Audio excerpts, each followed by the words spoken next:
Hey everybody, Kurt McClearen with the McClearen Mortgage Advisors at Nova Home Loans, and today I want to talk about down payments. Probably one of the biggest stress points of a first-time buyer, and something that when we get into that loan process with someone, we kind of have a lot of those aha moments with people. I didn't know I could do that. So first and foremost, conventional financing. A lot of people think you have to have 20% down, and if you don't, you have to take an FHA loan or some other loan product. Conventional loans for first-time home buyers, you can actually do as little as 3% down. 3%, that's it. So $300,000 home, that's $9,000. So $9,000 from 401k, from tax return, gift from grandma, mom and dad, whoever it may be. So let's talk about down payment sources and where those can come from. I just hit on a couple. A lot of people think they have to have the money saved. We can get a lot more creative than that. I will tell you a couple of different stories about different ways that I've had my first-time home buyers get their down payment. So a lot of people, especially if they work for a larger company or have been in a job for a long time, will have a substantial 401k balance, and they didn't know that they could either take a hardship withdrawal and pull money out of it, or take a loan against it, essentially borrowing money from themselves and paying money in interest back to themselves.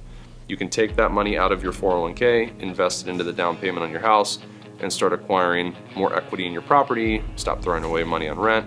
You're still paying yourself back in your 401k, you put those monies back in, and then they continue to perform for you for your retirement.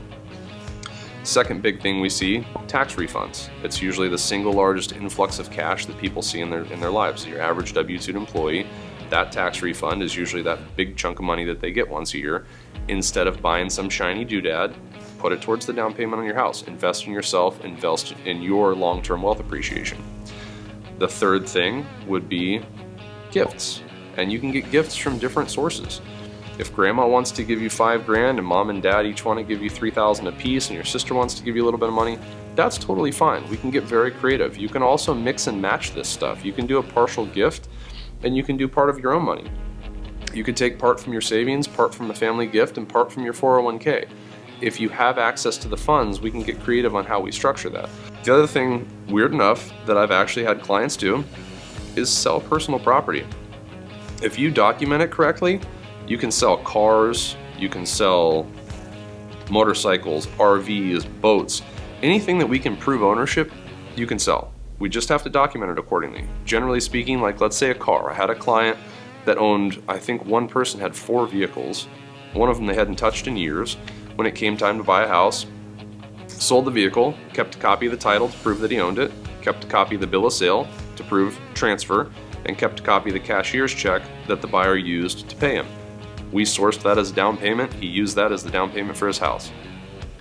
And then the other thing that we want to talk about is down payment assistance. So yes, down payment assistance programs do tend to lock you into that loan program for a couple of years. And yes, they tend to carry a little bit higher of an interest rate.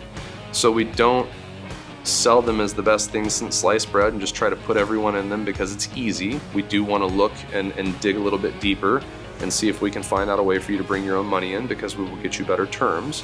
But if we need down payment assistance, it's there. And the reality of the situation is, using down payment assistance to get into a home is still a much better long-term option for you than continuing to rent and throw your money away or pay someone else's mortgage. So if you have any questions about down payments, how we can source them, how we need to document them, please reach out. We're always here to help. And I'm going to shoot a little blurb that you can feed into the middle there when I did my weird nose itch.